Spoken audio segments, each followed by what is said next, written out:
Ladies and gentlemen, welcome to Meanwhile Here on Earth. This program features in-depth conversations with the leading names in the subjects of UFOs, abductees, the paranormal, panel discussions, and the very best and brightest of the next generation of writers and researchers. Meanwhile Here on Earth, the show breaking new ground in alternative talk with your intrepid host, veteran investigative writer and researcher, Peter Robbins.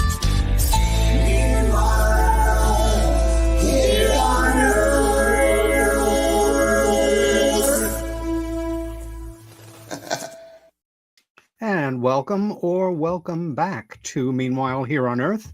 If you are listening in real time, it is the evening before Christmas. If you're listening as a podcast, who knows when it is for you? It could be 1,000 years in the future for all we know.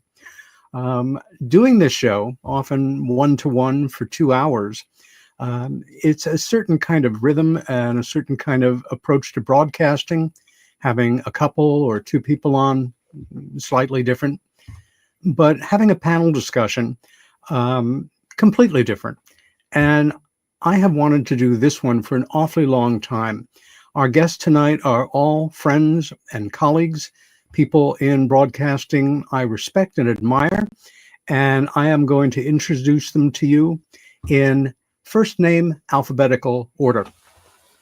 Alan B. Smith is a podcaster and an independent documentary filmmaker. He has co-produced and co-directed the documentary Born Equal, which confronts the many religious or spiritual perspectives on LGBTQ rights and marriage. He also served as co-producer on the documentaries Sound of the Dead, EVP, and Life After. His foray into paranormal media began in 2015 as a guest host on Ken Cherry's Epic Voyages Radio, where he also served as technical director. As the host of the podcast Paranormal Now, Alan has been featured in several paranormal-related documentaries. He also has a background in acting, having studied in continuing education classes, including at the American Academy of Dramatic Arts. His program, Mystic Lounge, can be found here on KUNX Digital Broadcasting. Brigitte Barclay, formerly Bridget Grant, is one of the UK's most high-profile UFO witnesses and contactees. She has worked with many of the world's leading researchers on the alien abduction phenomena, including the late Budd Hopkins, Dolores and Harvard psychiatry professor John Mack. She has also collaborated extensively with former Ministry of Defense UFO official Nick Pope, who has described her case as one of the most interesting and compelling that he has ever come across. And I agree with that. Brigitte has lived and worked in both the UK and the US. Her story has been featured in national daily newspapers, including The Sun and the Daily Mail, as well as in a variety of TV shows and documentaries, including This Morning on ITV, BBC, BBC Three, History Channel, Sci-Fi Channel, National Geo, and many more. She is also asked to give advice on various programs and TV shows, including Fact or Faked on the Sci-Fi Channel. Brigitte is host of The Naked Truth here on KUNX Digital Broadcasting as well. Christina Gomez is a UFO researcher, podcaster, journalist, and content creator with a degree in communications. She brings a young, fresh perspective to the UFO research field and is a proud Gen Z Latina being of Venezuelan heritage. Christina also has produced and presented over 800 programs for her YouTube channel and podcast platform. In 2021, her show, Shifting the Paradigm, became a regular weekly feature here on KUNX Radio. Notable guests have included former DoD Director of Government UFO Program, AATIP, Luis Elizondo, Brandon Fugel, owner of Skinwalker Ranch, and Harvard professor Avi Loeb, among many others. Her weekly program, Shifting the Paradigm, broadcast on X Wednesdays at 2, and I believe that's Central. Christina presents several other weekly shows, including Mysteries with a History, co-hosted by veteran show host Jimmy Church of Fade to Black radio fame. She also hosts Tales of the Strange and Unexplained, along with UFO case studies covering international UFO cases, and Strangest News of the Week, which focuses on covering recent news items related to the strange, mysterious, and of course, UFOs. In 1991, Greg Bishop co-founded a magazine called The Excluded Middle, which was very much ahead of its time as far as I'm concerned, a journal of UFOs, conspiracy research, psychedelia, and new science. Wake Up Down There, a collection of articles from the magazine, was published in 2000 by Adventures Unlimited Press. Greg's second book, and it's one everybody should have on their shelves, was Project Beta, the story of Paul Bennewit's national security and the creation of a modern UFO myth, which documented a government campaign of disinformation perpetrated against an unsuspecting UFO citizen. Weird California, a portrait of strange and eerie history and places in the Golden State, was released in 2006. From 2007 till 2011, Greg blogged for the UFO and paranormal site UFO Mystic.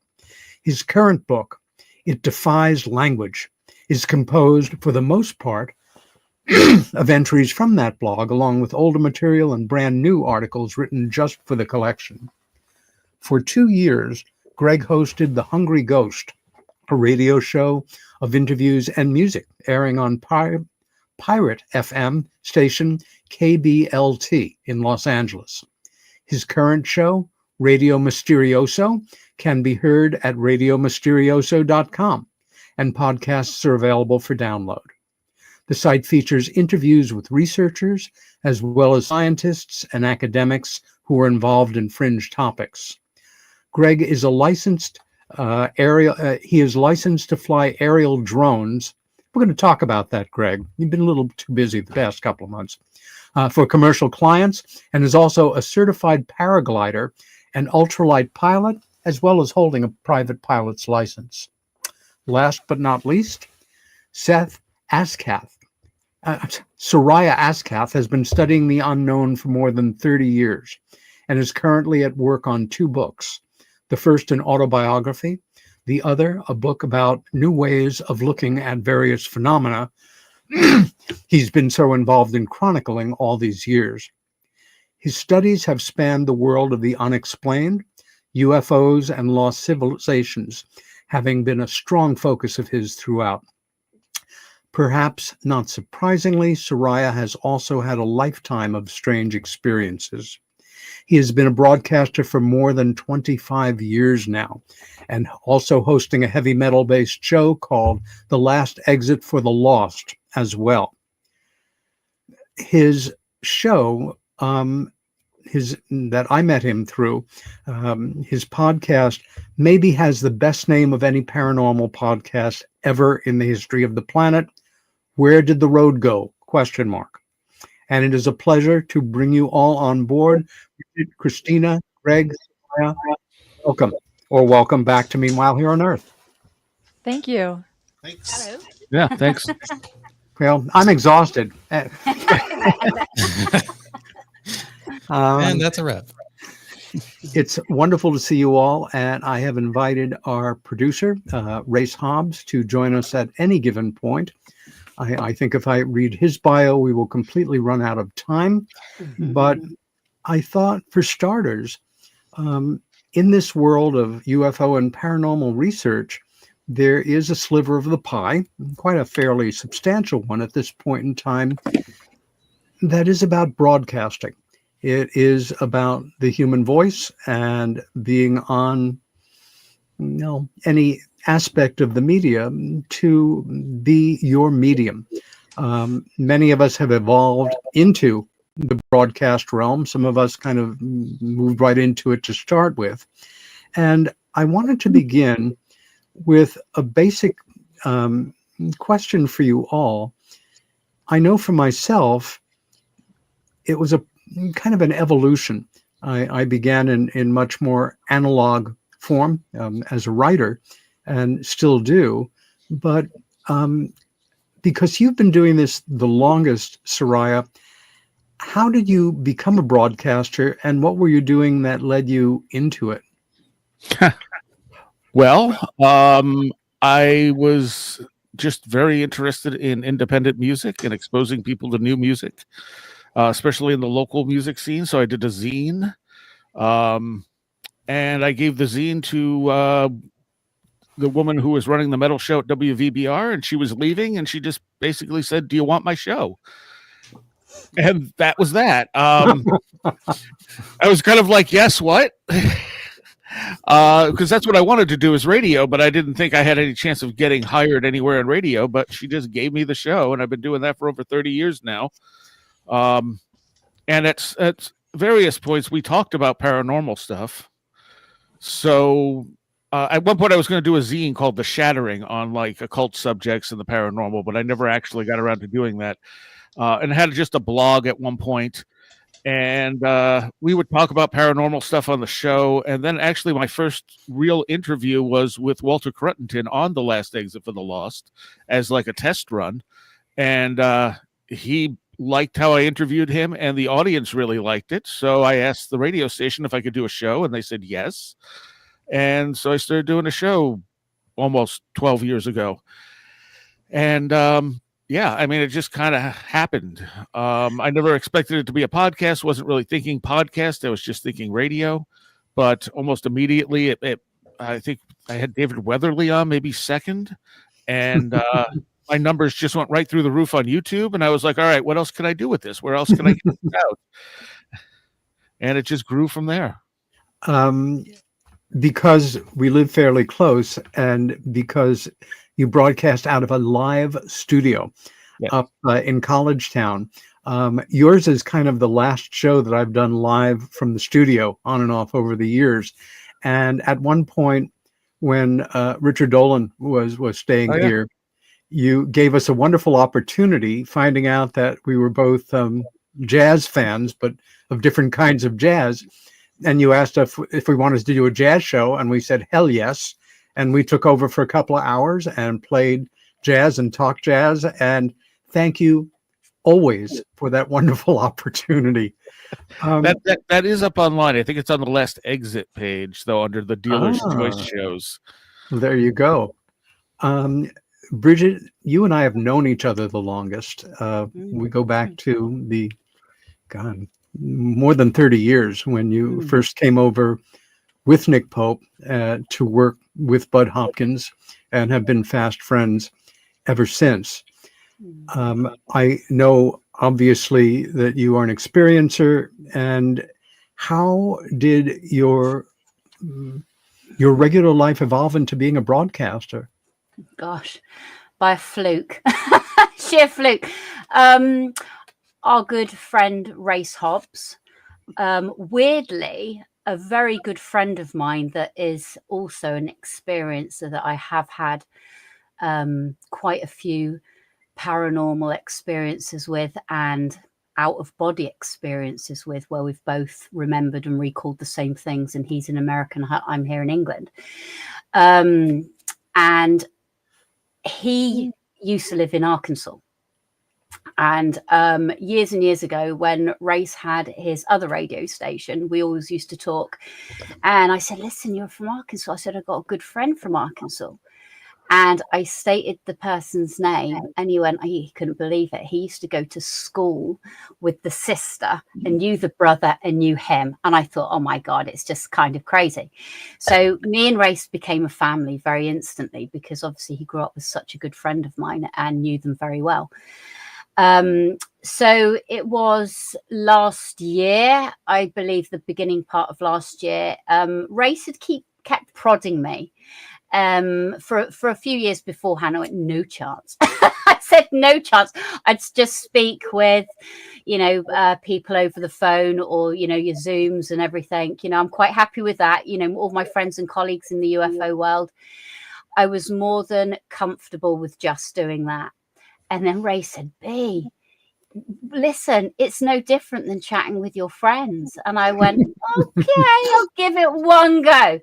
And that one go, I absolutely loved it. I mean, obviously my first guest was Nick, because it was an introduction of how me and him met and our work together on my my life as an experiencer and a contactee.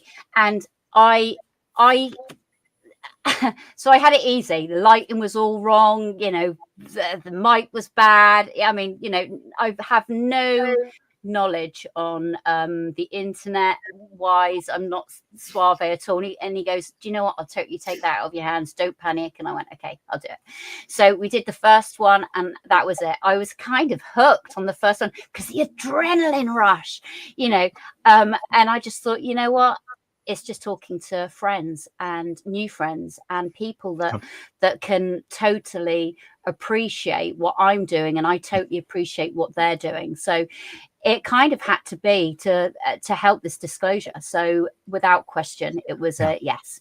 Peter, you said I could pop in. Oh shit! Go away. Oh, we're in trouble now. Here's where I pop in. You took that seriously? And pop out. I gladly will take the blame for this. I will gladly take the blame. I'm so glad that you did it. I'm so happy you did it. And I'm so happy that you're here. You do such a wonderful job. And thank you. Race, before you disappear into the background in the control room, like yes, sir. The Wizard of Oz, will you share with us how you became a broadcaster? Very quickly, in 1984, I was a sophomore in high school. We were starting high school, and my best friend lived about a quarter of a mile away from me, and I turned 16 before he did. So I had a vehicle. I had to go pick my best friend up for school every day to head to high school. Well, this guy, he took forever to get ready. Okay. I always had to wait in the driveway, and I hate waiting. So I just got up and went in his house, his mom and dad's house. And I loved his parents, and luckily they loved me for whatever. But his mother would have me muffins or bagels or something to eat. She would have gas money on the table for him to give to me. And, you know, and I would shoot the shit with his parents. Okay. Well, later that became me and him. I would get on his brother's phone, and he would get on his phone, and we would call the local morning show. And we would do character voices, because he always recorded the phone calls, and then he would play them back, you know, in like 5 or 10 minutes. He'd play those calls back. He'd cue them up and play them back. And we would hear ourselves in the truck on the way to school. Oh boy. We just keyed, you know, we loved it, you know, and we would talk about it at school, and everybody would say, I heard you this morning, Mr. T. Was that you that was doing Ronald Reagan, you know? And so one day I heard click, there was a pause. He stopped the recorder, the reel-to-reel recorder, and he picked up the phone, and he said, who is this? And it was just, you could have heard a rat piss on a ball of cotton. It was so quiet. We didn't say a word. I was looking at him, and he was looking at me, and I said, he goes, you're not in trouble. You're not in trouble. Just really quickly tell me who this is. And I'm like, I'm Race, and this is Dave. And he goes, who are you? Well, we're sophomores at Northside High School. Wait, what? And you guys are kids? And we were like, yeah. And he goes, do you want a job? And we were like, hell yeah, we want a job. And he was like, okay, be up here when you get out of school. So that's how it happened. Wow. And in like August of 1984, we got a job I got a job. He wasn't 16 yet, so he had to be an intern. But I got hired. He got an internship. When January came, he got hired on. But we were 16 years old, barely, at the #1 hit radio station in the city. And my name's Race, and I went to a school with 1,800 kids, and I worked at the #1 hit radio station in town. So automatically I had, you know, a couple thousand friends, and I had to really lean on my parents very heavily on how to maturely deal with a bunch of friends that weren't really my friends, but everybody wanted my attention and wanted to hang out with me and do stuff with me. You know what I mean? And so it was tough and to be so immature like I am still to this very day. You know what I mean? But it was hard to grow up in that life that young, but I always loved it. But then eventually I had a son on the way unexpectedly. So I had to get a real job, y'all, and go make some money to pay for a new life coming into this world. And the radio industry was just not kind of the lifestyle you wanted to live and raise a family in, or at least the one I was in. So I became a pipe fitter and a welder, worked in the steel mill industry and raised my son. And then when I was doing my hobby thing with UFOs, all those years, it was all a hobby. Then later I got more embedded in it. And podcasting was emerging. And I started doing that in 2008. And by 2010, I had said, I want to do live radio and I'm going to learn how to do it, you know, one way or another. So I figured out how to marry some hardware and some software together and used the Skype platform to connect everybody together and started KGRA, my own radio station back then in 2010. And then I sold it and then came to work for one of my very dear friends, Margie Kay, here to start the KUNX network. Yeah. In the last 3 years, that's what I've been doing. And I'm surrounded by all of you wonderful people, and I couldn't be happier. You know, it's a wonderful career. It's a wonderful job. And to bring those radio trainings and skill sets back to today and to be able to share them with everybody in the paranormal and alternative research topics that we cover. I just wanted to do I was never a great investigator. I was good, but it was just not my thing, I guess. But I wanted to do my part to help move the ball down the field. And I just thought make it a one-stop shop for a bunch of really great people to be found, that people would come here and say, you know, this was time well spent and come back, sort of like the Walmart, you know, of paranormal. You can just come get everything you need right here. And that's how it happened. That's why I'm here today. I loved radio. I love the UFO subject, over 30 years in it. And I'm not even looking back. Thank you, my friend. Thank you. Absolutely. Christina, how did you become involved? Did it come out of going for a degree in communication, or that was part of your plan in going for that degree? When I started doing investigative research, I thought I can't hide, with an alias name forever. I really wanted to talk to people, get to know their side of the story, get to know their expertise. So then I ended up creating my interview show, Shifting the Paradigm, which then turned into several shows that I now do a week. But originally, I was just analyzing UFO footage, enhancing it, adding filters to see if there's any like propulsion or things like this, zooming in, slowing it down. And while it was feeding some of my curiosity, it wasn't sufficient enough, like talking to somebody like this, asking the questions that are burning inside of you. Yeah. And that's really how it all started. As for my degree in communication, that was always a goal since high school, because it requires almost no math. And that was the big reason to why I took that degree. I barely passed like math 101 in university, but Peter, you can agree with that. So you know what's up. But my degree and my podcasting and what I do never really met in the middle. But luckily they ended up working well together.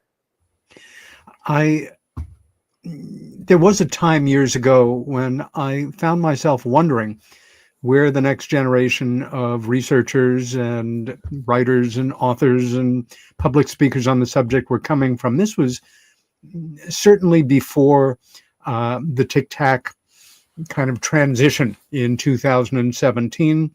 And I see now more and more, and I'm sure you do, among your contemporaries, folks who are just stepping up to the mic, so to say, and joining in this fraternity and doing it seriously, taking a look at the history that has come before us.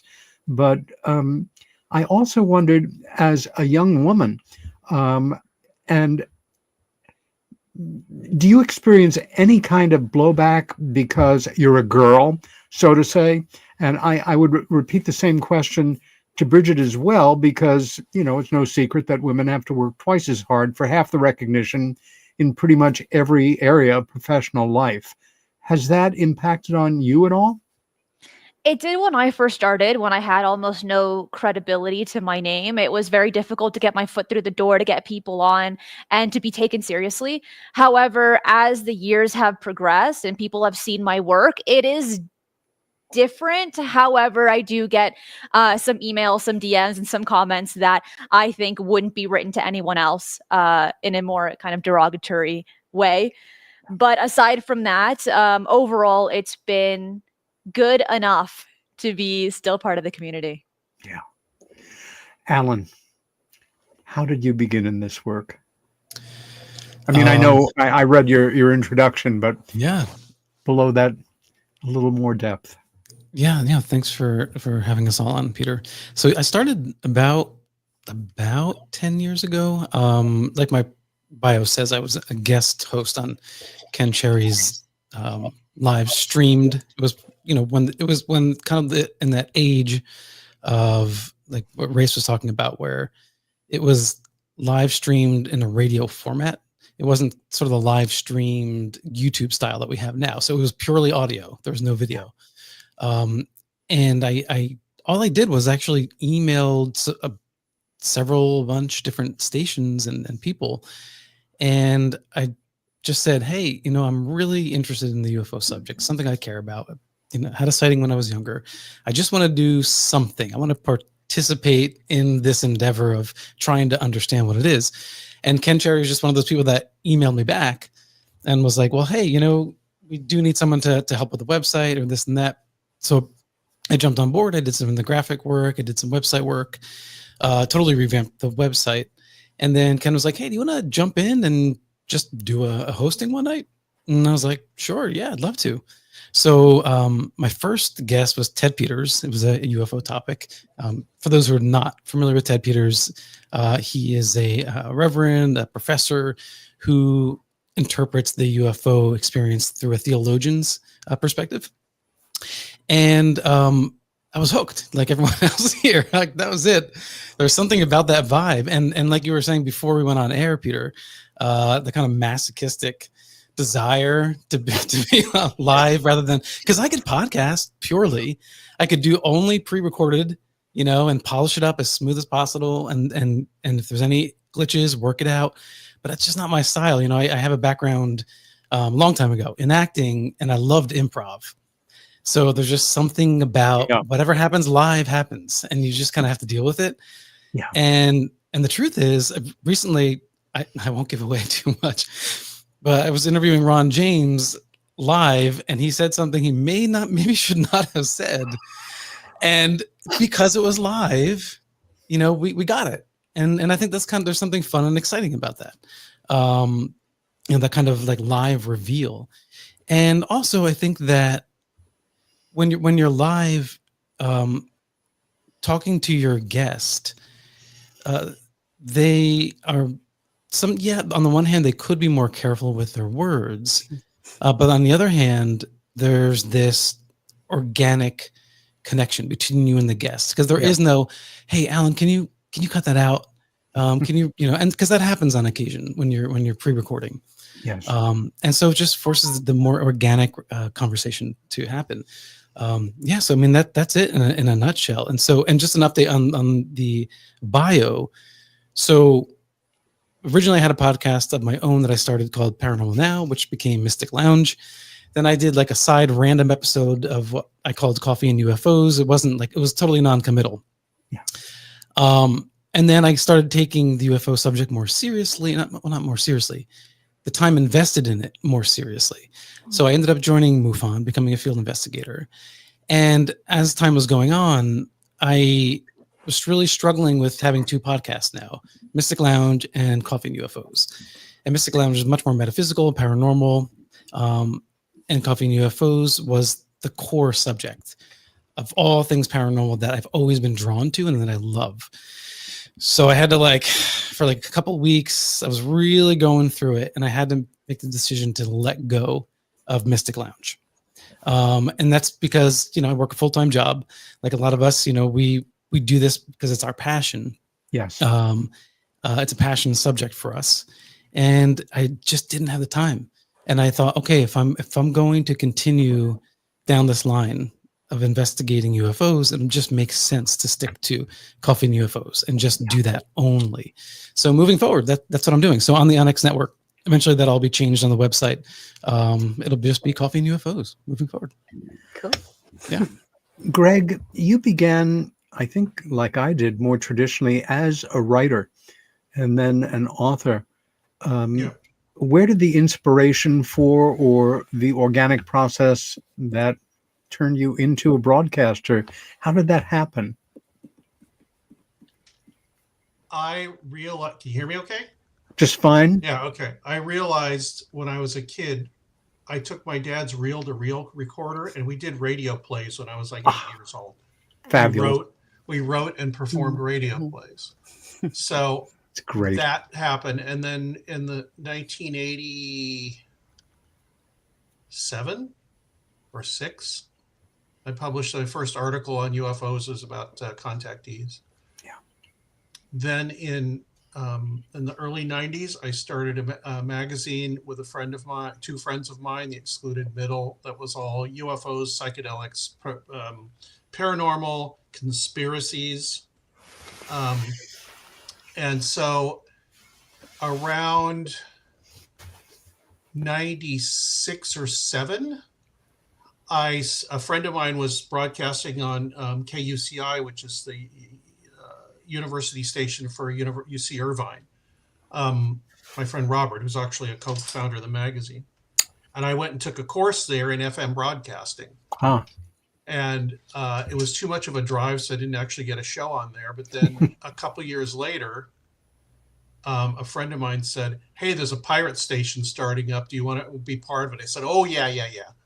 Because it's totally illegal, and it was wonderful. And it's broadcasting from somebody's house, from an apartment in Silver Lake, and you could hear it in Long Beach. It was a 40-watt station. You could run a really weak bulb, or you can broadcast to Long Beach on FM. Yeah. So in 1998, my friend said, "You want to join the station?" I said, "Oh, hell yeah!" And so my first show was music. I just played music. I programmed everything to the second. I was so nervous. And then very soon after that, probably the same year in 98, I started interviewing people. One of my first interviews actually was Scott Corrales. Oh, for gosh sakes. Yeah. And as time went on, that station got busted by the FCC twice. Way to go. We shouldn't laugh.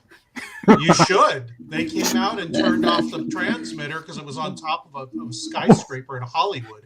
You can really hear it a long way. That's only it can be heard in Long Beach.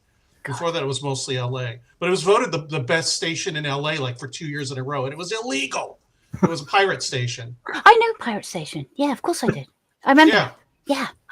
Remember in the 60s and 70s, Britain was famous for having a number of ships just offshore beyond they were just right outside the limit. Yeah. And, very dramatic, very romantic. I remember there was a film about at least one of them.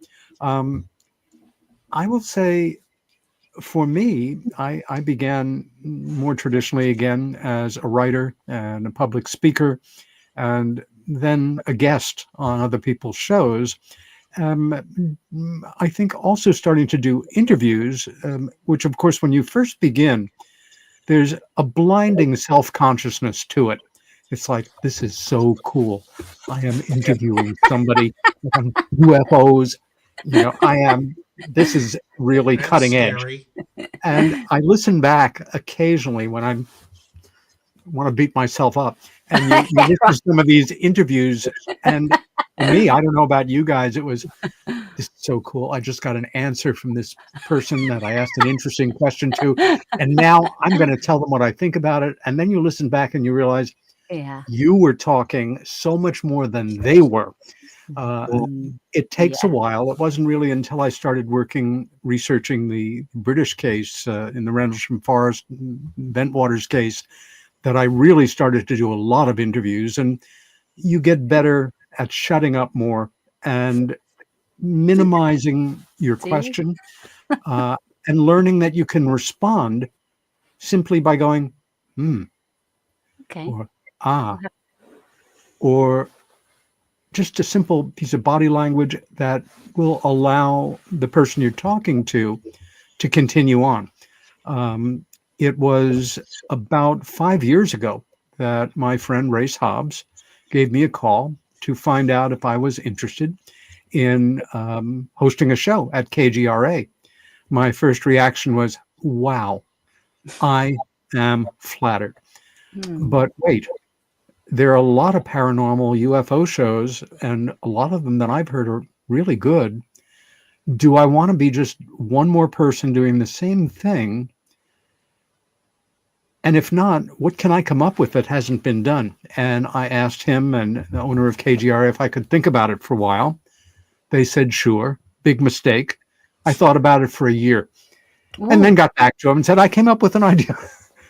And it was driven by a childhood curiosity, which still informs most of my one-to-one interviews, which is, how do people in public life, in our case, more likely than not in UFO and paranormal research, become, in many cases, the well-known, respected people that we admire or criticize or whatever? How did they become the people they are?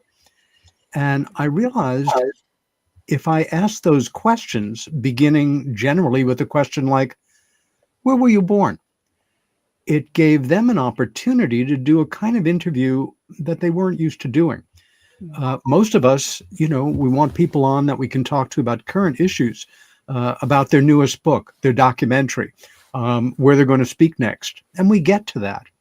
But at least in the first hour, I give them a chance to tell us the story of their life. When I started, I thought, you don't want to put people on a spot. You don't want to put somebody in a situation where they're embarrassed or they feel awkward.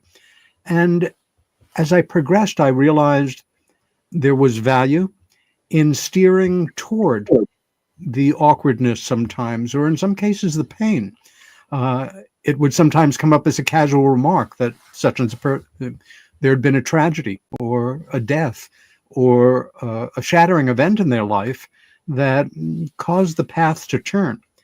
And rather than, okay, thank you, and let's go on to something a little more comfortable, I would ask them about it and continue. And occasionally, with great emotion that they didn't expect or I didn't expect, and just an opportunity to tell a story that they had never told. And so far, so good. It's working for me. I wanted to know from each of you, think about a time where you had somebody on and you're doing an interview and things go in a direction you didn't expect. One that you found fascinating, one that you would have rather it not had gone into, and how you handle it. Also, occasionally, I don't know about you all, but occasionally I will have a guest on that I didn't really choose as much as they chose me. They get in touch. They send you what they're working on. They let you know they really want to be a guest on your show and how much they admire you. And you look at their material and you make a judgment call. And sometimes it was just the right one. Other times, how am I going to get through the next 20 minutes without doing anything that really isn't professional? I will say in one case, a guest I've had on several times, and I'll say my friend Laird Scranton. Laird is right up there with John Anthony West. He is an antiquarian scholar of the first order. And so deeply knowledgeable about the esoteric and the ancient. I have had times where he is on talking about some aspect of Egyptian studies and how it dovetails with the Egyptians coming to the Orkney Islands in Scotland thousands of years ago, where I realize I'm lost. I'm not even sure what he is talking about right now, but I know he's brilliant. And then he has a gift of bringing it around again. Brigitte, can you give us an example for yourself of some conversation or interview you were doing that didn't go the way you thought it would, for better or worse? Well, I will say this, which I don't think anyone's kind of put together. Race knows, and Race is probably lifting his eyebrows right now, but everyone so far that I've interviewed has been kind of a part of my story. So I have chose to go down a different path, because me doing my podcast is about me learning more about my UFO encounters. And first of all, I wanted to bring people in that I physically knew and had spent many years being in contact with. So old ufologists, people that have come into my life, in the last couple of years, but people I've personally met and have got to know really deeply. You, Peter, being one of them, obviously. But, if you look at my lineup of speakers, they all pretty much, I think there's maybe two people, but they've been brought in because it's a part of my story for a reason. So I'm doing it a little bit different than everybody else has. Yes, I do get people that email me and ask to come on to my podcast, but I'm doing it. This is kind of, it's not selfish. It's me, just because there is something that I just need to follow this path for me to learn more about my experiences, and also because they're a part of my experience as well. Going to sound crazy. It's all, I kind of know it in my head, but everyone that I've interviewed is just a part of my past in all of this. So can I think of anything ridiculous? Christ, I always put my foot in it. I always have a list of questions. I hardly ever bloody use them. I go with the flow with what they're asking. Back to Alan, whether it be an actress or not, I ad lib in, I'm me. I don't follow any script. I'm just me. And I suppose that's the quirkiness of it. Have I ever been embarrassed by anything? No, because I don't think there's any faults in this to a certain degree, because there's some names in the past, but no one can falter. We can all, humanly, we can make mistakes in what we say. And there's a few things I've said in the past on other people's podcasts. I only think, oh God, shit, I shouldn't have said that. But, at the end of the day, it's all about, being honest, being open. And so I don't know. I don't think anybody has. I think we've all just been as human as we can, with our mistakes and without our mistakes, really. I think. Good enough. Okay, thank you. You bet. You're welcome. Peter, I can share a short. Please. One. So, not funny at all. I wish it was a humor story, and I won't say the guest's name, but I was in kind of a desperate need for a guest last minute because someone had dropped out. Occasionally, that happens to all of us. We all panic. We all panic on that. Yep. And somebody was like, "Hey, check this person out." So, I'm at work, I'm looking at the website really quick on my phone, doing a very quick vetting. Totally missed some stuff, apparently. So when they came on, the conversation was moving along, and we're talking about, the alien influence on off the keyboard, sweetheart. Thank you. Keep going. on society. And then we came to the historical subject of Nazis in World War II. And I started to see where the conversation was going. And then I realized this person was essentially ascribing the bad behavior of the Nazis and Nazi sympathizers to this alien influence. So it was Whoa. really the aliens, not the humans that were bad, kind of a thing. And I just was like, stop. Like, I do not like where you're going with this. And this, we're not going to have this conversation.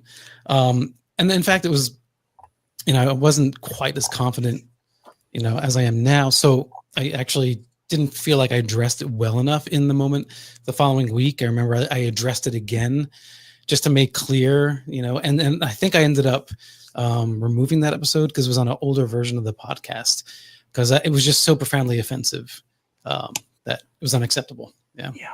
Alan, you literally read the story I was going to say. Oh, Because really? like the exact same thing No that way. happened to you Really? happened to me. Maybe we had the same guest. Maybe. But I was I'm not even joking, Alan. Like you're saying this, and like my face is making all of these expressions. I'm like, did you read my like autobiography or something?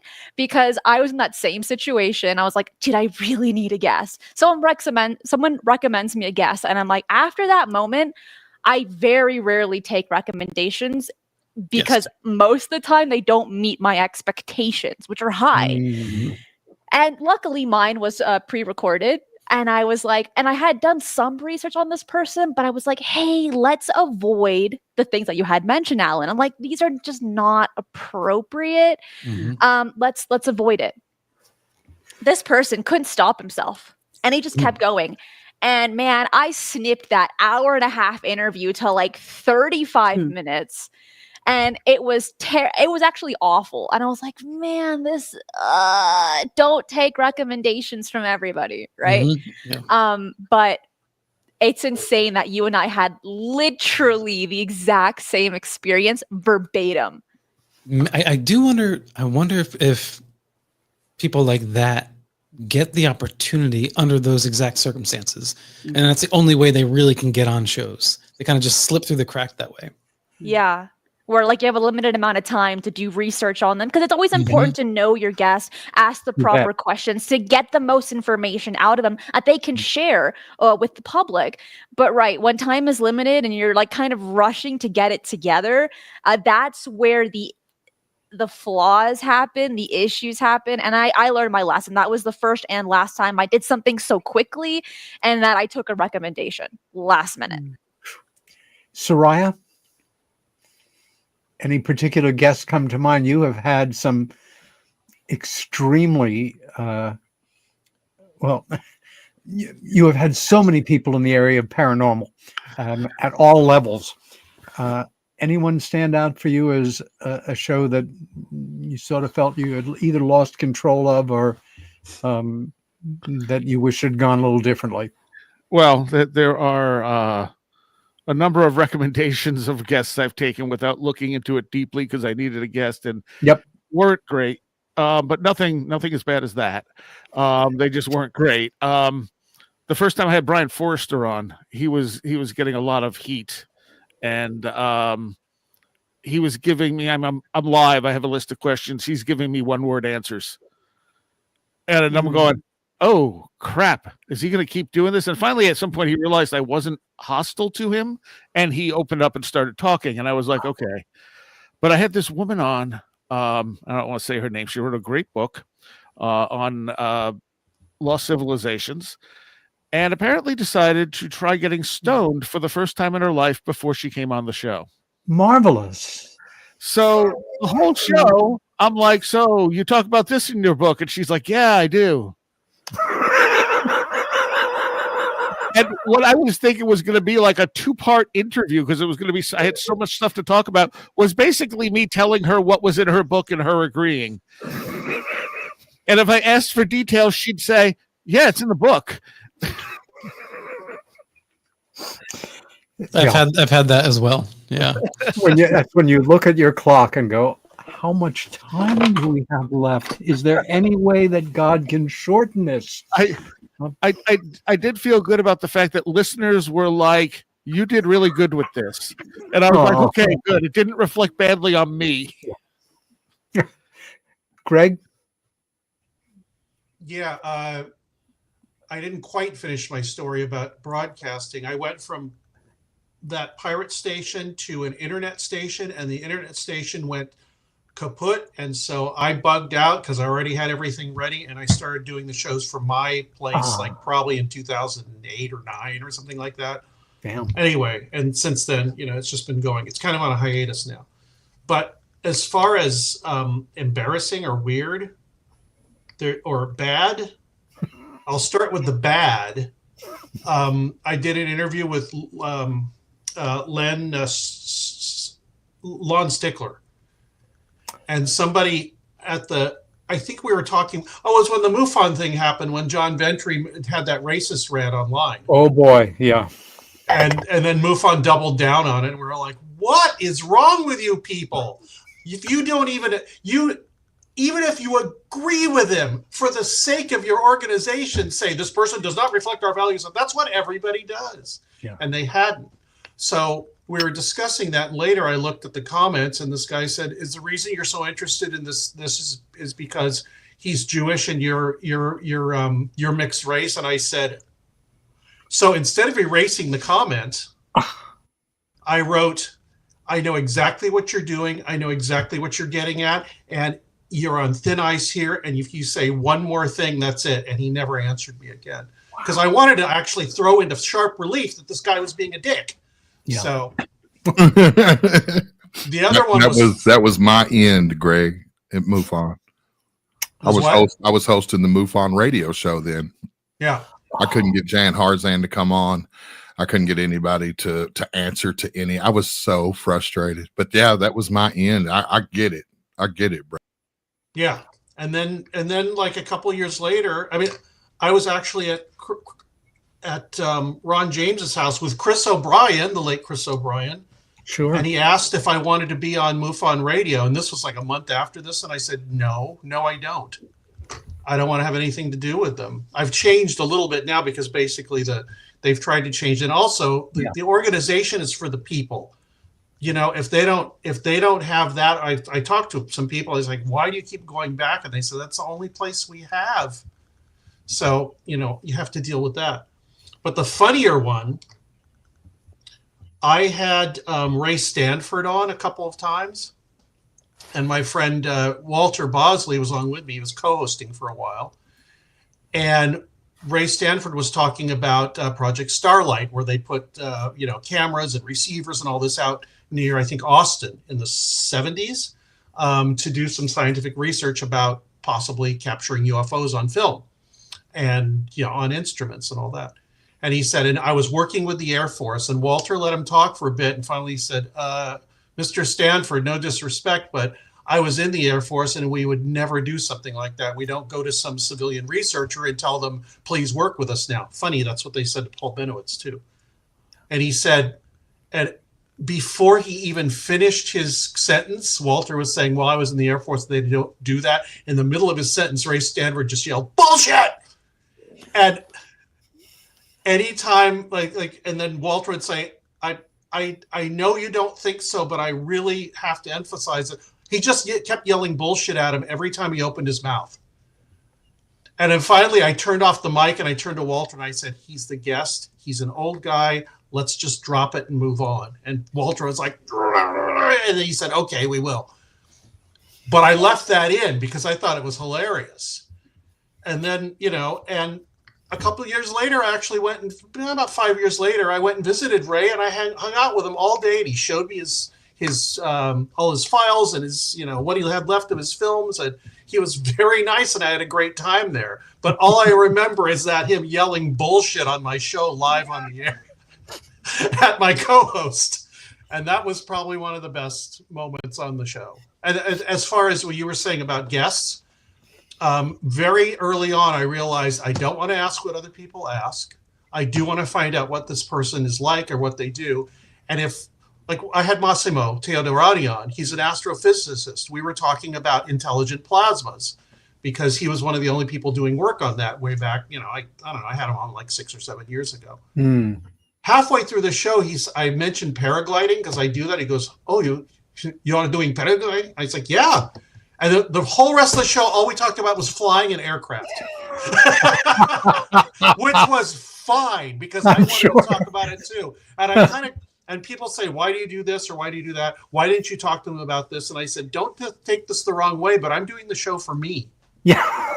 I'm not doing the show for an audience, because the thing is, if you do a show for an audience, you start catering to them and then you lose your, where did the road go, right? You lose your way. And so that's a very important observation. There is an art to this. Yeah. And like an artist, if you're not working for your own satisfaction, forget about everybody else. You've got to work up to your own standards as well, and occasionally get pushed into a corner or feel that, your mandate has been grabbed from you and you need to get it back. We are coming into, we are at the end of our first hour, believe it or not. Stay with us. We will be back in 4.5 minutes. Don't go away. The KUNX Network classes and workshops are enrolling now for 2025. If you're interested in psychic protection, chakra balancing, dowsing, or perhaps healing with sound and music, visit KUNXNetwork.com to see our complete series of live and on-demand classes and workshops hosted by the one and only Margie K. For example, in January 2025, you could spend 4 Saturdays with Margie for her exclusive live remote viewing workshop. Margie K is one of the most accomplished remote viewers in the world, and she will share her secrets and totally unique methods in this course. Some courses are open now. Seating is limited for these live courses, so register now at UNXNetwork.com. UNX members use promo code XMEM for an additional 15% discount. This is Margie K, and I'd like to say thank you to all of our KUNX show hosts, staff, listeners, and viewers for making us number 1 on Paranormal Talk Radio. Race Hobbs here for the UNX Network as we present a health and wellness spiritually based brand of hemp-derived CBD products made by Hopewell Farm in Harrogate, Tennessee. They apply Cathara energy work with all of their plants and products. All of their products are made in small batches and third-party lab tested for potency and legal THC levels with 6 strengths of 1 ounce oil to choose from. Know what you're buying and get what you pay for from Hopewell Farm. Apply directly to a specific area. Hopewell Farms topical salve. It comes in 1 ounce and half-ounce sizes, made with all natural ingredients. And from now until January 2nd, use promo code KUNX Holiday for an additional 15% off all CBD products. Find the Hopewell Farm link and coupon code on the UNX Network website at UNXNetwork.com. That's UNXNetwork.com. Promo code KUNX Holiday.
And we are back 2 days before Christmas. Meanwhile, Here on Earth is the show. I'm your genial host, Peter Robbins, and my guests tonight are Christina Gomez, Alan B. Smith, Greg Bishop, Soraya Askath, Race Hobbs, and Brigitte, not Grant, I think we have lost her momentarily. And Race, if there's any way that we can get her back on, that would be great. Well, I'm doing my best. Fighting her camera at the moment. Your best is good enough.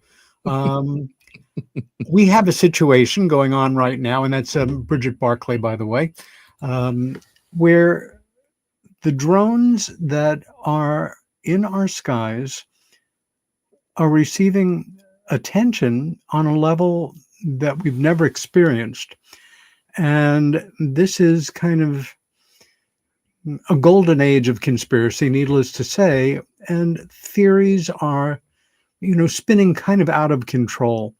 I don't think any of us here feels that there is one thing or one phenomena or one overriding thing that's going on here, that it's a combination of things, but nobody knows for certain except for the people that do. And as broadcasters, it's important that we are responsible as possible when we're dealing with the subject, which has taken on a life of its own and is to a degree out of control or running wild in the media. And in this case, this is what I would call a crossover topic. It has bled through into the world of popular culture and the news, certainly especially here in the Northeast, where New Jersey has been a center of activity. So I want to jump right into it and ask you all your thoughts on what the hell is going on here, why it may be going on, and maybe engage each other based on what we're dealing with here. Greg, as a drone operator, obviously some of the technology we're talking about is major. We have reports of drones as big as automobiles, which is big. And most of us, well, for myself, drones fell into two categories previously, which was the ones that people buy for fun and, the kids take pictures of the house, and the drones that are the product of the military-industrial complex and kill people. Greg, your thoughts on what may be going on right now? Well, as a drone operator and an FAA license to operate drones commercially, and I used to go to the conventions, the drone conventions, the national ones, and I saw this technology that was coming down the line, probably 7 or 8 or 9 years ago, having to do with putting how are we going to get all these drones not to run into each other? Well, they were all being fitted with devices that were actually automatically would keep them separated and away from other airplanes, and hook into the ADS-B, which is the system people use now for collision avoidance because it tracks with GPS. So, yes, I think the military has been testing these things and using them for a long time, way longer than the hobbyists have, because that's the way a lot of technology goes. Yes. But the thing that struck me, and I'll try and be succinct, but the thing that struck me when I first heard somebody from the government, I don't know who it was or from what agency, they said, I believe it was, they're not adversaries and they're not a threat. Which means, what can you draw from that? Then it's ours and it's being used for something, but we don't know what. Also, it very nicely fits into all the UFO stuff that's been going on over the last, since 2017, which I tend to believe there was a reason for revealing that, not really for disclosure as much, maybe, but mostly having to do with, because what I call UFOs is the Swiss Army knife of intelligence and counterintelligence, because you can use them for so many things, informationally, operationally, all this other stuff. So I believe that there is a official capacity to a dimension to this. It's probably most of it, but as friends of mine and other people have said, when things start happening, other weird stuff happens. So people are actually seeing things that are not drones, and they're not actually conventional aircraft, at least if we take them at their face value. And this happens during, you know what I called it with my friend? I called it reverse contagion, meaning we start doing things and then the phenomenon starts feeding off of that, both in our brains and by themselves, and how we interact with it and all that. So Well I think observed, there's a yes. lot of stuff going on here, and it's not just drones, and it's not just a military, and it's not just, it's not just UFOs or whatever it is. It's all these things together. And I think if you are doing this kind of stuff and you are the military or intelligence service, you can capitalize on that. Anyway, so that's the short version, not that short, of what I think. Thank you. And I will add to the discussion to say that this is an area where I'm not an original thinker. I'm not a technically oriented person, but I've been keeping my ear to the ground and listening to what people have to say, folks whose opinion I respect and folks I have no idea about who they are or where they're coming up with some of this stuff. Soraya, your thoughts on what we're dealing with now, or what's going on and why?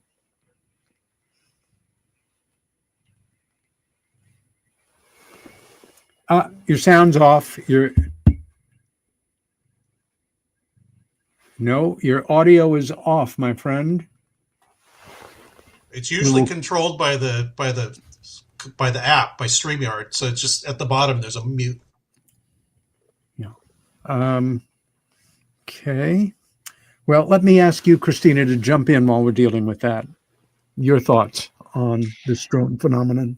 This is a story that I've been following as closely as I can. And what's very interesting here, and first of all, I want to say, Greg, I really appreciate the things that you said, and also working with drones. It's very important. These objects have been seen across the world recently. So we're looking at Germany over U.S. air bases. We're seeing them in England, in RAF bases, like Royal Air Force bases that are also joined with the U.S. and with England. They're also being reported, according to Ross Coulthard, in Australia. They're being seen, and I've gotten emails also for Russia as well. And what's really interesting here is that when we're looking at New Jersey in particular, we have to also consider, are there any drone facilities there? And yes, there are. So Lockheed Martin, while they have so many departments across the United States, there are 3 in particular that specialize in drones. One of them's in New Jersey, one of them's in Colorado, and one of them's in California. If we look at Colorado, back in December of 2019 into January of 2020, they had their own drone flap for like several weeks. Well, funny enough, there was a Lockheed Martin department there, a facility there. Also, when we're looking at New Jersey, according to the Readiness and Environmental Protection Integration Program, which is run by the DoD, according to their fact sheet, it says that the Joint Base McGuire-Dix-Langhurst houses the largest and most advanced unit in the world for aircraft launching missions, and is the world's only base equipped to handle the entire spectrum of operations related to aircraft recovery and launch. So it's interesting here that we're seeing some creations of drones, that we know there are facilities there, and also that New Jersey has a significant amount of military bases. Yeah. Now, what's interesting is, based off of people's witness testimonies in New Jersey and even in New York, the Hudson Valley is receiving a lot of these very strange sightings as well. Yes. Is that some of these objects are making sound like propellers and some are not. When we're also looking at the UFO phenomenon, there's this idea that some of these UFOs are able to shapeshift, and some of these drones that have been seen and recorded are changing shape according to the footage that we're able to receive online. Moreover, there's this idea as well, it's merely a theory, that sometimes UFOs, craft that I don't think are human or created by man, are also able to mimic our own craft. So this idea of, when we first started seeing these drones during Thanksgiving weekend, they had these flashing lights on them. It kind of gave away that they were man-made, like nothing to worry about. But what if, and again, we're just merely thinking outside of the box as a theory, what if they are UFOs that are trying to look human in order to confuse the public? And then if we mix in military equipment as well, and they're all flying simultaneously in the air, it's very confusing. And it only gets more confusing when the FBI, the DOD, the DHS, they're not keeping their story straight. If anything, it's been very sloppy the last few weeks, where you had Pentagon spokesman Sabrina Singh say they're not foreign adversary or foreign entity, they're not ours, so what are they? And then on December 17th, we finally got a report from the FBI, DOD, DHS, and the FAA. And they say, guys, out of the 5,000 drone reports that we've recorded, they're mainly hobbyist drones and they're mainly law enforcement. If that was the case, why didn't you say that at the beginning? Because the New Jersey Sheriff Department had mentioned these are a threat. We do not agree with the Pentagon stance of saying that there's nothing to worry about. There's a lot to worry about here because they're flying over not only people's homes, but also military bases as well. And that's where the issue lies. And it's being seen across the world at the same time period. It's weird. It is. Brigitte. Thank you. I'm really sorry that I went. I tried to get back on a few times. I kept hearing the word drones, but I need to say something. As an experiencer, it was at the end of July.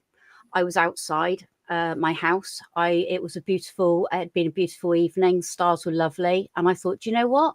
I'm going to put the roof down on my car, and I'm going to sit in my car with a cup of coffee. And that's what I did. So I had a cup of coffee, roof down, looking at the stars. As I'm looking at the stars, all of a sudden, above my house, there was a round ball, and it was dark grey. And it was bigger than a football, quite a bit bigger than a football. Not two sizes, but like a size and a half of a football. Black, and it was black or dark grey. So it's dark at night. It was about 10:30, and it was there right above my house. It caught my eye, and as soon as I saw it above my house, literally, I then pointed my finger, and so it could see me, and I could see it, and I followed it. And it was so intelligent. It actually flew over the top of my telephone wire. I must have been about 3 meters away from it. Now, I've had lots of experiences with very, very close encounters. This one was different because it didn't have any feedback. I got no energy from it. As I followed it, I just wanted to make sure that it could see me, and it was sort of like I wanted to make sure it could see me, and it was watching me, and I was watching it as I followed my line of finger all the way down the telephone pole. Now, and it went out of sight, and it was dark, and it went out of sight. Now, and I sort of like scratched my head afterwards.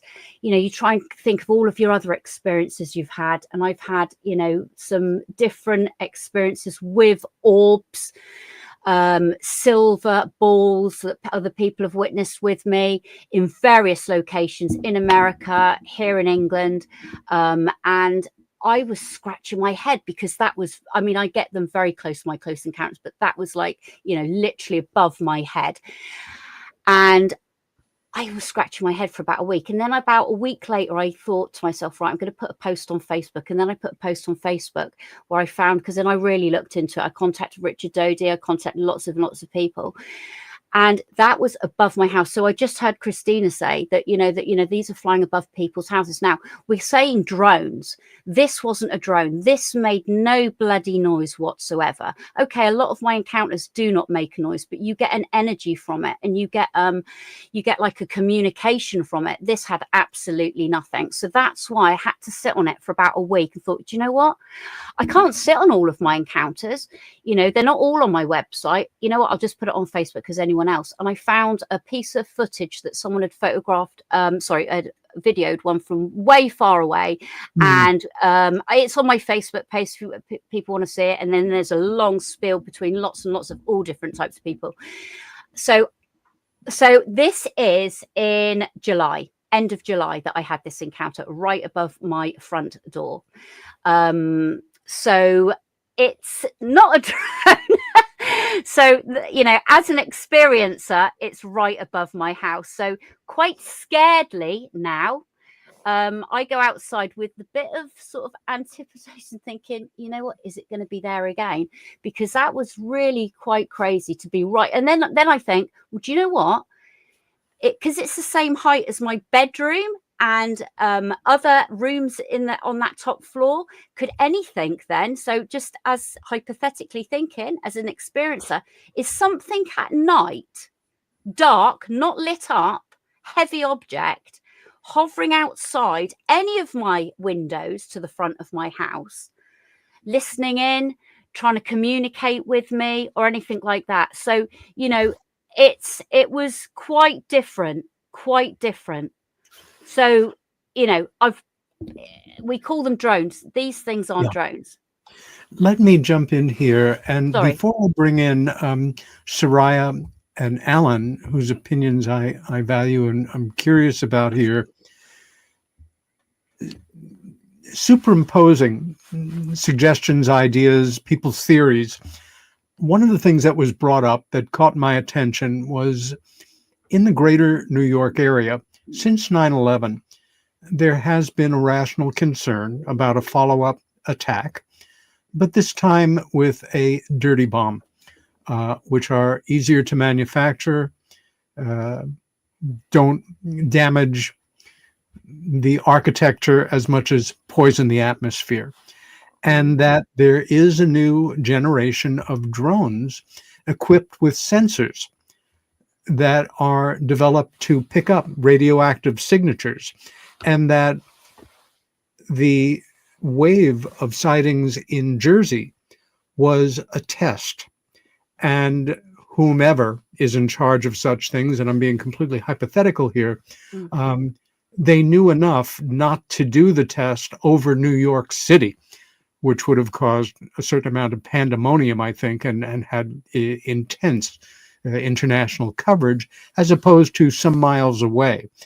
That being the case, law enforcement independently started to send up its drones. Certain military bases started to send up their drones. Hobbyists, what the hell, let's get ours up there.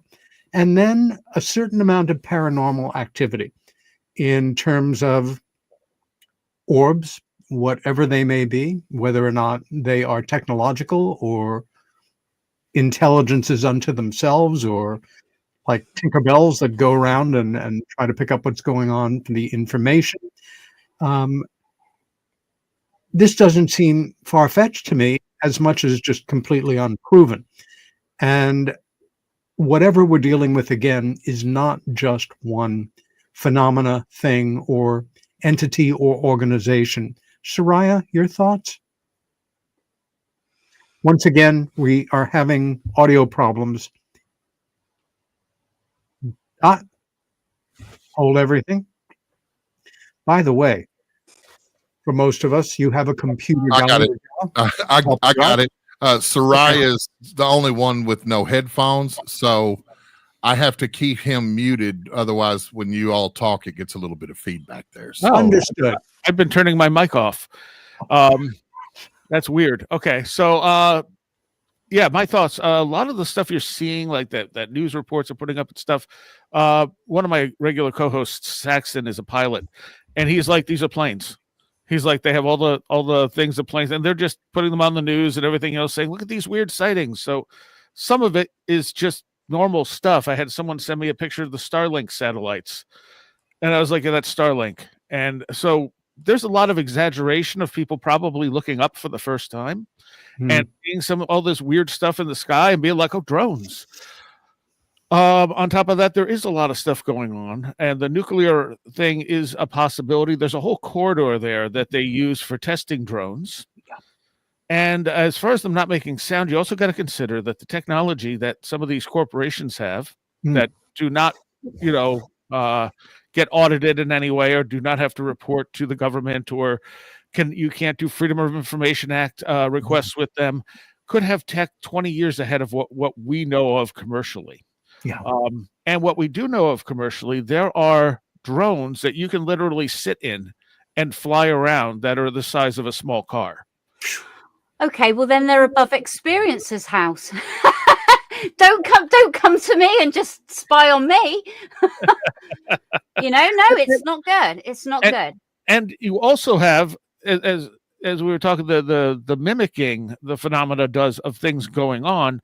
I mean, John Keel talked about things like planes standing still in the sky or flying really low without making any noise and really slow, where they looked exactly like a plane, but they clearly weren't a real plane because a plane couldn't do that back then. No. Can't do it now. Alan, jump in here. Sure. And I want to say, Christina, great research on the correlation between the drone facilities. Yeah. You are on the case. And that begins with that correlation between the drone sightings and the military bases. There clearly is a pattern. I didn't quite want to believe that initially, just because when you first get initial reports, just because a few are near a military base doesn't mean that there's a pattern. But it seems that there is a pattern that has emerged, especially when you look across the pond. I just want to touch on really quick the nuclear thing. So there was a basis of reality for that. There was a missing piece of germanium-68 source in New Jersey, but it was found December 10th. And also the Nuclear Regulatory Commission, which is a federal agency, says that it does not use drones to look for lost materials. I mean, so at least it's not standard. Doesn't mean that they couldn't. I'm just going to jump over to the speculative and branch off of Greg's initial thought. I do agree that I think it's ours. I think that a lot of these drones that people are seeing are ours, and that there is some kind of operation that we're running that for whatever reason we don't want the American public to know about. And that's not to say there aren't these odd sightings where people apparently see drones shapeshifting, essentially. I'm not going to rule that out, but just by and large, it's funny as we're talking. The other night, we were driving because we're like in that Jersey, New York border area in the Hudson Valley. And West Milford, which is not that far away from us, had a bunch of drone sightings recently. And the mayor spoke about that. We were driving on our way home, and we're talking about the drone thing, and we look up in the sky, and there's something weird. And I take out my phone, I record it, but it's on a road, so I got to jump back in the car real quick. I can't stay out there. And I'm thinking, oh, it's a plane. And then I realize I'm thinking of the image backwards. The green light, Greg, maybe you can check me on this. The green light was on the right side, and that should be a drone, correct? Drones have to have, a green and a red light, just like an aircraft. But on aircraft, they have to be on the right side. They have to be green. On the left side, they have to be red, so you know which way a plane's going when it's in the dark. Right. So in this case, it was the opposite. So I thought, maybe I did catch a drone. I don't know. But we also did hear like a buzzing, humming, weird sound. I didn't. Someone I know did, right in our area, and we thought, and this was right before this thing really kicked off. It was just one of those things like, what is that? No, it's not a helicopter. It's not a plane. What is that? So I definitely think that there's a drone thing going on here. Now, if we kind of back up to early 2000s to 2010, I don't know if you guys recall, but especially Linda Moulton Howe was really covering drones that were appearing. And back then, when you said the word drone, it was kind of almost like an alien thing. Like people don't think of it in the way we do today. Oh, yeah, and yeah, Northern California, yeah. Yes, exactly. Yeah. Yep. And so there was this kind of flap for a while, and then it just completely disappeared. And I do imagine that was probably us, testing, whether it's Skunk Works or whoever, testing Lockheed Martin. Yep.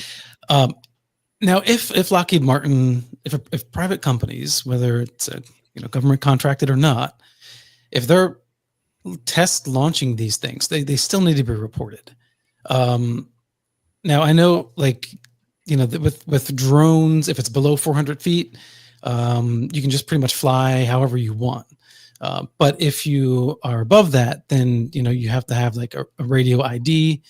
And the problem then, even then, is like, even if you can track it in real time, it's not like airplanes, right? We can't go back and like get the flight tracking of all these drones. So it's totally possible that these companies could be flying these drones, turning that ID off, or just not having one on, and testing it out. And why would they be doing that? My guess is, this is totally speculative, to muddy the water of the UAP conversation. So, because what we have now, we hear these things about the push and pull behind the scenes of disclosure. And it's like, the further you get down the road, the more pushback, we get. We see this, with the, with Arrow, and Sean Kirkpatrick, and then now we have John Kozlowski, and I hope that works out really well. I'm encouraged by that.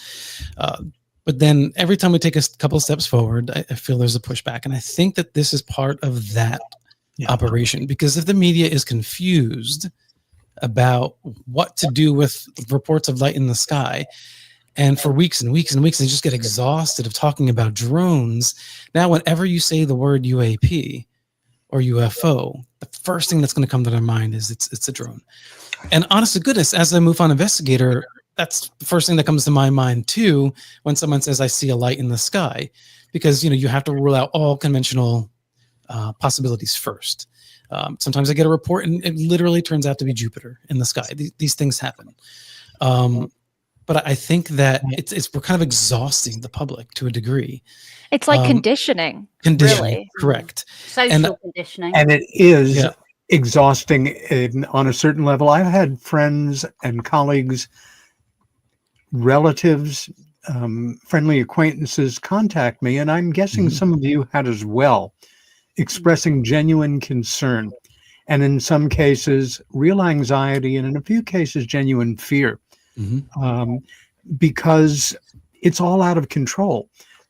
We don't know what to think about what we're perceiving. And that is always an asset to the secret keepers. And in a way, Alan, you've kind of shifted gears for us. Anybody that has any closing thoughts or extended thoughts on the drone phenomena right now is certainly welcome to jump in between now and the end of the show. But I have a hypothetical for you all.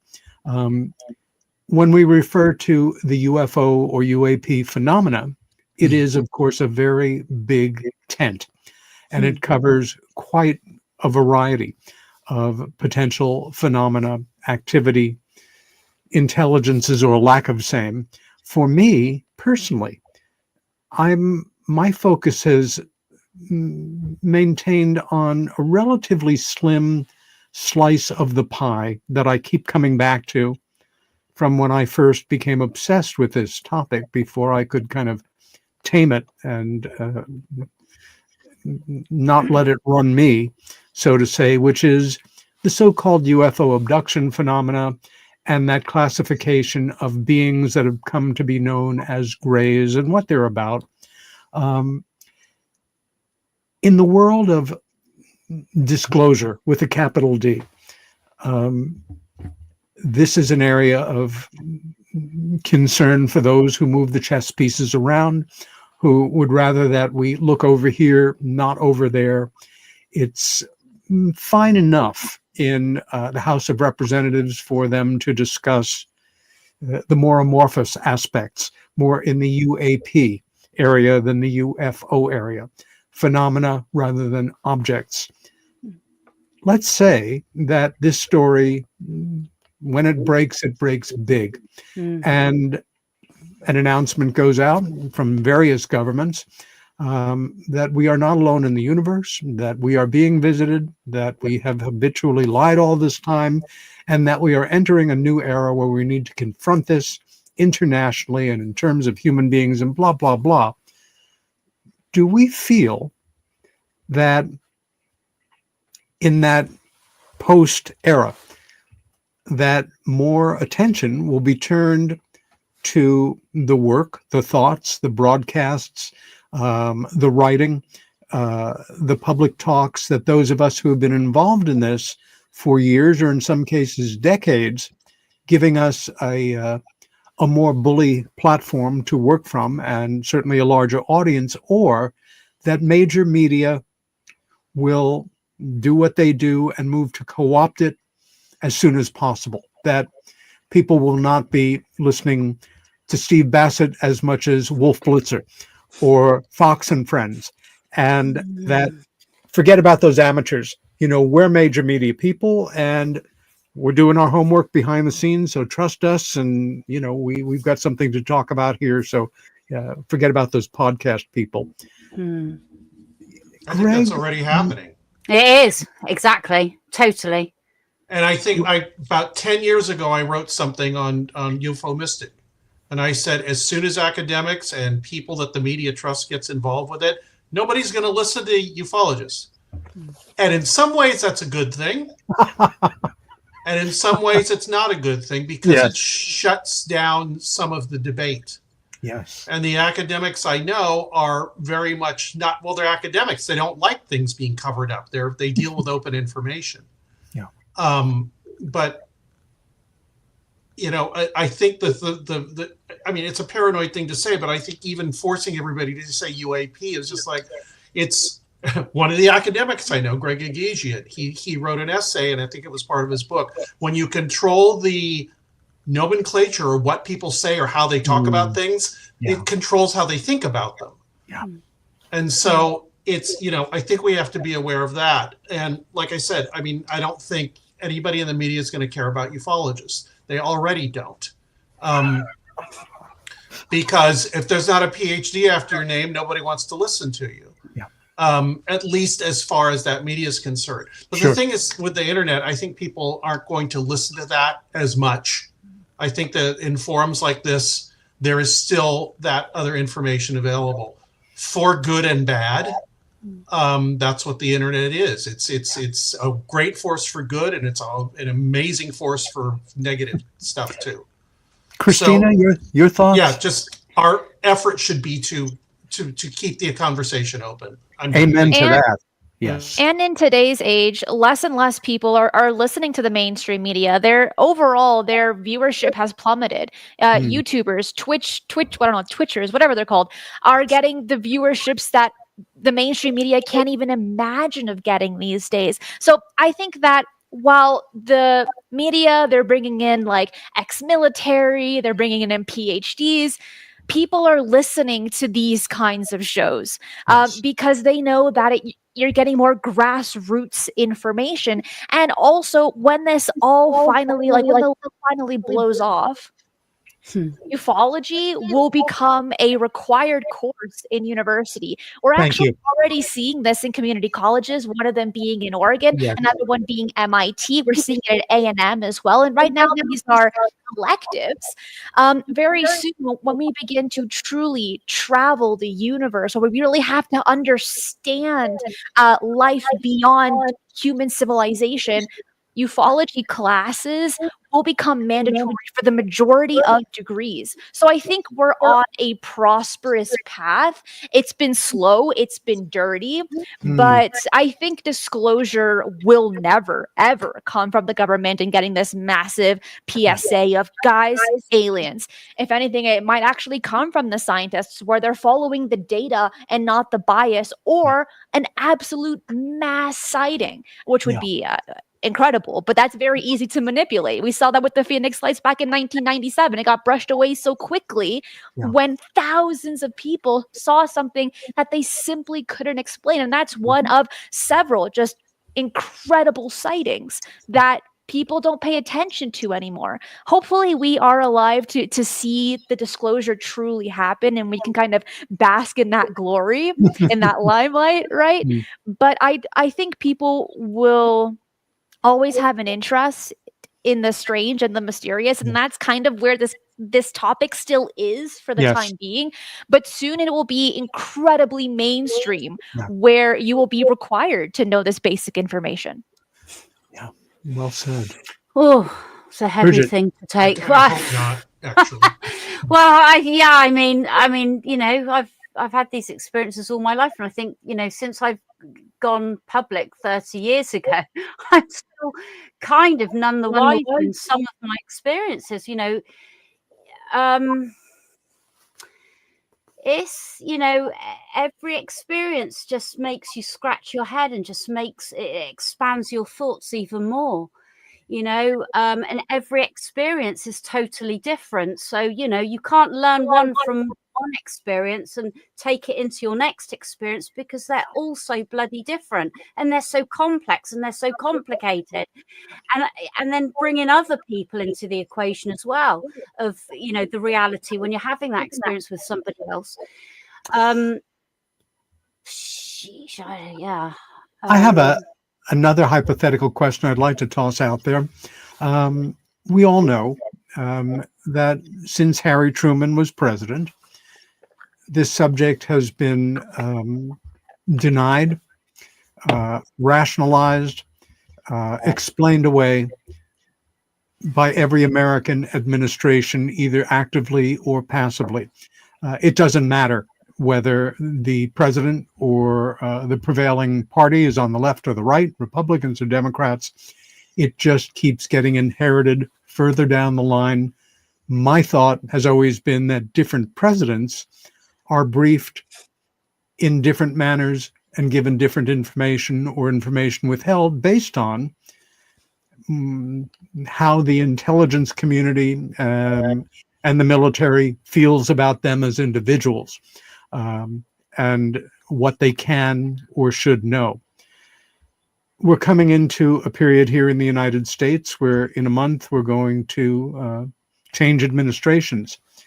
And without getting political per se, any of you have any particular thoughts on what we can expect? Certainly America, as well as the world, is facing a number of challenges on every level of front. Do any of you feel particularly strongly, one way or the other, that this will be the administration that opens the Pandora's box or just passes it along to whomever comes next? Who wants to jump in first? I will. I want to be optimistic. Before we get into the new administration, looking at Harry Truman, for those that just aren't familiar, he was the one that created the NSA, the CIA, and allegedly MJ-12 as well. Yes. So that's very interesting. And this was also during his presidency where Roswell happened. That was kind of the first time that the Air Force and the overall military had to somehow handle publicly aliens, UFOs, right? And then you had Eisenhower, who came in right after, who was allegedly briefed right before his presidency on things very similar to this. Oh. And then right after, or right before he left office, he says, be aware of the military and exactly of the military industrial complex. Yeah. And then almost every single president after has either shown an interest in UFO history or have had a UFO sighting. We can look at Jimmy Carter, Ronald Reagan. Then we can look at Obama, Clinton, and Trump. They have, half of them have had a sighting that they've made public, and the other half have shown an interest of attempting to get answers about Roswell, Area 51. Now, during the election process, Donald Trump had been asked a lot about extraterrestrials. Will you release information about UFOs and the JFK files, right? And Trump consistently had mentioned, yes, that he will. Hopefully that'll be the case. But what's interesting here is those that he has elected around him. It's something that I've been keeping an eye on. So one of these people is John Ratcliffe, who was the former director of national intelligence. He has been reappointed by Donald Trump. And what's interesting here is that Ratcliffe has mentioned publicly, consistently, about how the government is aware of UFOs and has a lot of UFO data and archives that need to be made public. So that's just one person. But if we look at a few others here, those that he is surrounding himself with, like Marco Rubio is another one who has shown a public interest in attempting to keep UFO whistleblowers protected when sharing their encounters. Yeah. It seems like, just based off of the people that are going to be around President-elect Trump, hopefully it's going to be in the public's favor, that we will receive more UFO news and information compared to previous presidential offices. Just one more thing to mention here that we've seen since 2016 during these when these candidates are running up until 2024 is that a lot of the times we hear them say, for instance, Bernie Sanders, Hillary Clinton, Donald Trump as well, they had mentioned, hey, if I come into office, I will release UFO information. That was one thing that they all consistently mentioned over these, it's been almost a decade now, right? So I think that's interesting, and they're really tapping into their audience of something that they know catches everyone's attention, and that is bipartisan. Yes. So I'm optimistic for the future, but I don't have very high expectations. Understood and appreciated. I think you brought up one particularly important point among the important points you brought up, which is this is one of the very few issues facing the world, facing in the macrocosm of the world, the United States of America, and it's increasingly confrontational population, more and more an us and them mentality, and compromises for losers, winners take all. This is one of the very few issues that people who have extremely different political views can passionately share. And I think that is worth noting. To what degree it impacts on our future remains to be seen. Who would like to jump in here on this? Not all at once, please. I was going to ask something else, but go on. Good enough. Well, I would say that, and I know that Christina's not saying this as an absolute, fact or prediction, but I definitely don't think that the Trump administration is going to be the disclosure administration per se. I think that they're going to be the conversational administration. I think they're going to be the administration that's going to be much more comfortable talking about the subject openly, and that's a big step. But presumably he has 4 years in office, and I don't know if 4 years will be enough time for the administration, because the administration really can't. I don't think they can do it alone. He needs to get Congress to go along with him, and we have to just accept the fact that Democrats and Republicans, many of them are in the pockets of defense contractors, major donors, and so as long as that factor is there, I'm not super optimistic. That said, I'm not saying that the government won't get there, because again, like, we're taking a step forward, 3/4 of a step back, a step forward, but we are making inroads, and that's good. I just don't know how long it's going to take. Is it going to be 5 years? Is it going to be 15 years before that happens? And to tie that into the media coverage, I mean, the chatter we hear about the election, great example with the influence of podcasters, how Trump spent 3 hours on Joe Rogan just shooting the shit for 3 hours. Right? That's not a thing candidates used to do at all. And he understood that that's how people get their media now. This is just the way it's done. So even if academics like Avi Loeb, Gary Nolan, and others start, getting grants to investigate the subject here and there, there's still going to be a place for the boots on the ground hobbyist. The podcaster, that place will always be there. Nick Pope. Go ahead, Bridget. Nick Pope The said to me. academics have said that, actually. Yeah, Nick Pope said to me about a year ago, maybe a year and a half ago, he said, "You know what, B?" He said, "You guys as experiencers are so important, and there will be a day that the tables will turn for experiencers." And I kind of feel that as well. I don't know. I don't know if anybody else. Well, I know that quite a few people in the community do, but I don't know if any of you share that. But you talked about the whistleblowers, Christina. That I just think, what protection do experiencers have in this? Because we have absolutely. Yes. Right? Because when you've got something above you and you're having an experience, right? You don't know if it's like that ball outside the house. I don't know if that was military, okay, because it had no feedback that I always get. So, you know, where is our protection at this point? I'm putting my heart and soul and all of my experiences and my friendships and my loves and everything on the line for something that is a huge part of me, okay? So where is our protection in this? I think that's a very, very important point. The fact that folks who have had experiences that go beyond the norm or been taken and returned are a curiosity more than anything to, you know, most non-involved people. And Budd Hopkins used to observe occasionally that, and this is in more ridicule-oriented days, I think we can all agree, not that we're in a post-ridicule era, but that ridicule has substantially come down in an overt way. Absolutely. We're kind of the cool kids now. I get that. Okay. I get that. But you know, Pete, and I don't know if everyone else does, but you know, one of my encounters happened in Los Angeles in broad daylight, involved a military helicopter and involved a Men in Black car, you know, so, you know, please, with a witness with me, you know, so I find that just totally remarkable when you've got a military helicopter intercepting this craft.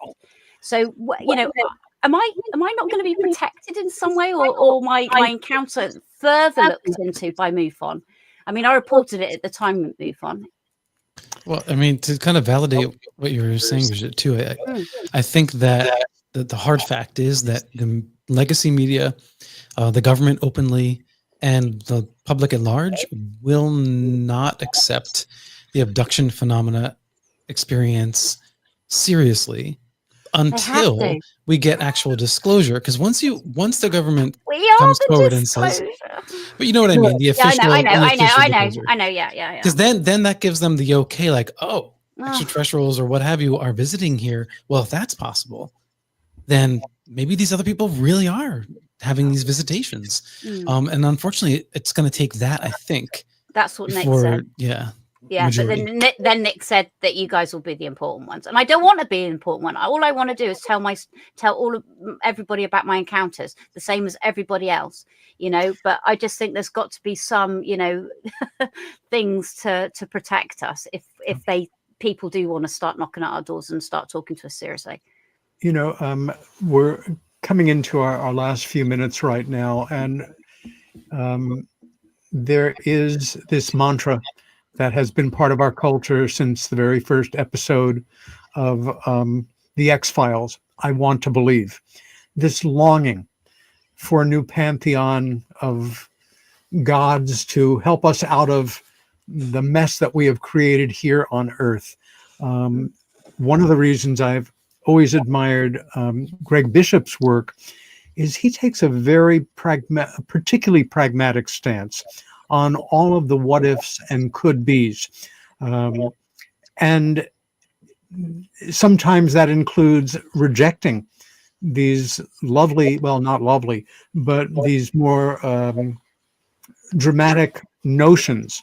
The late, great Stanton T. Friedman, who had some wonderful quotations that he left us, as well as books and a presence to be reckoned with, was the question is not, are UFOs representative of advanced technology under intelligent control coming and going with impunity from who knows where? The question is, has one of them ever been? And the answer to that is yes. That was Stanton's preposition, and I take that seriously. As we move into the future, how do we see our roles? I know for myself, I can state absolutely and categorically that based on almost 50 years of interest and study in this subject, I am absolutely sure I know next to nothing about what's going on. I know, in quotes, that we're not alone, whether or not these phenomena are extraterrestrial, interdimensional, time travelers from a future, the one I'm always hardest pressed on, although I love the idea that there's more going on than we can ever take in. And our chattering selves can talk to each other about this and talk to the airwaves about it until we're blue in the face and make no difference whatsoever. In the few minutes we have left, any thoughts on our responsibilities as public people, to whatever degree we are, with audiences, and to do our work at our best level? Your own thoughts on moving forward in the field of broadcasting and in this world of increasing knowledge and increasing interest about these associated phenomena. I'm going to ask Christine to go first. I think the biggest thing that we can do in order to help our audience is just to provide the information and allow people to make their own minds. We cannot force them to believe the beliefs that we have, or to present our bias and say, what I say is the truth and everyone else is lying to you. That is the worst way to go about these things. And the only way to prevent that is to gather as much information as you can, present it, and say, okay, now you make up your own mind. I'm not going to spoon feed you information. That's not my job.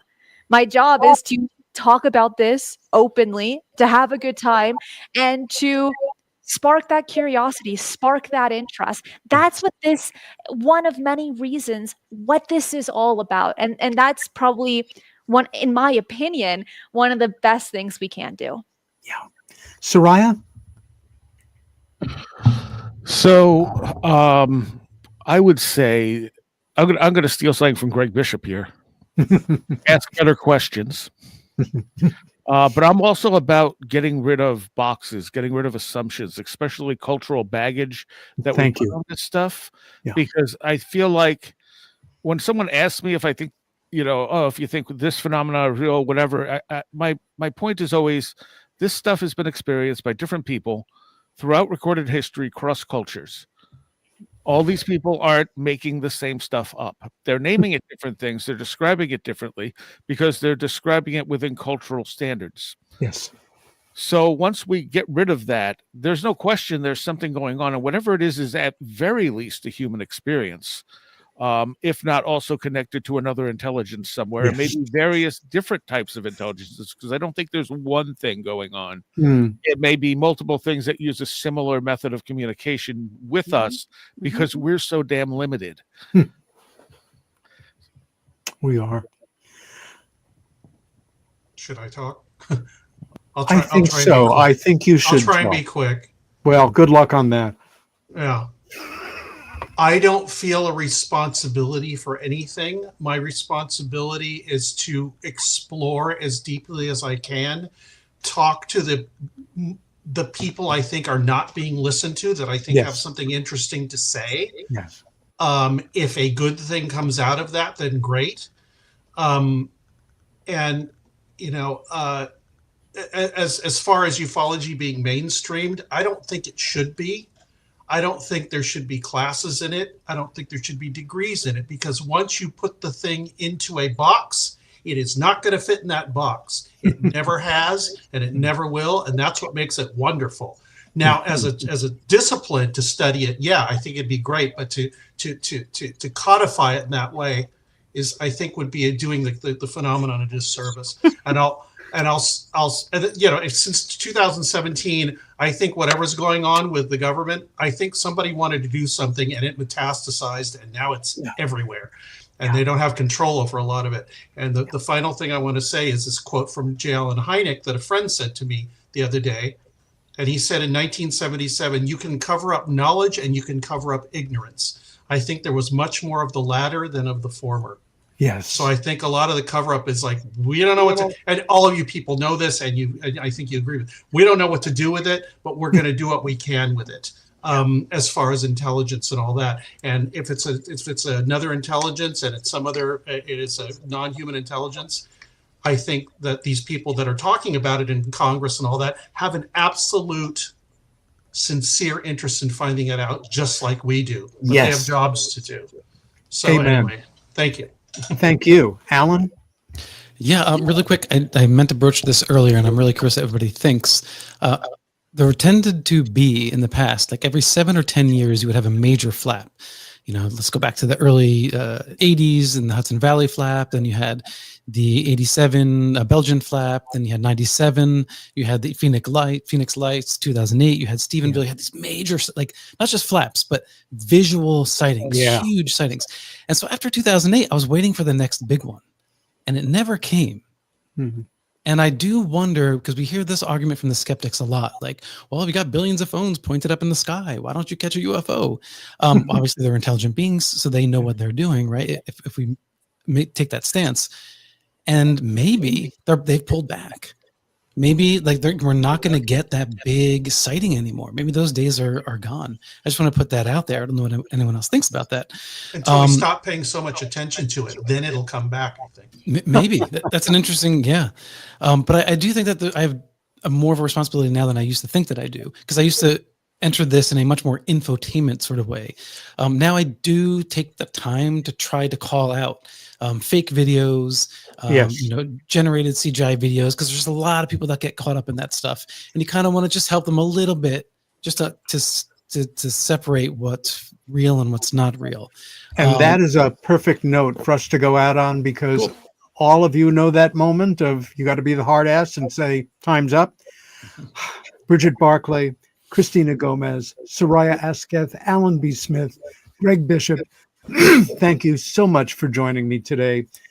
Let us all hope for a better new year, and certainly is not going to be a boring one. Merry Christmas, Happy Hanukkah, Happy Kwanzaa, Happy Festivus, happy whatever you celebrate. See you next week, and thank you for joining us. Thank you.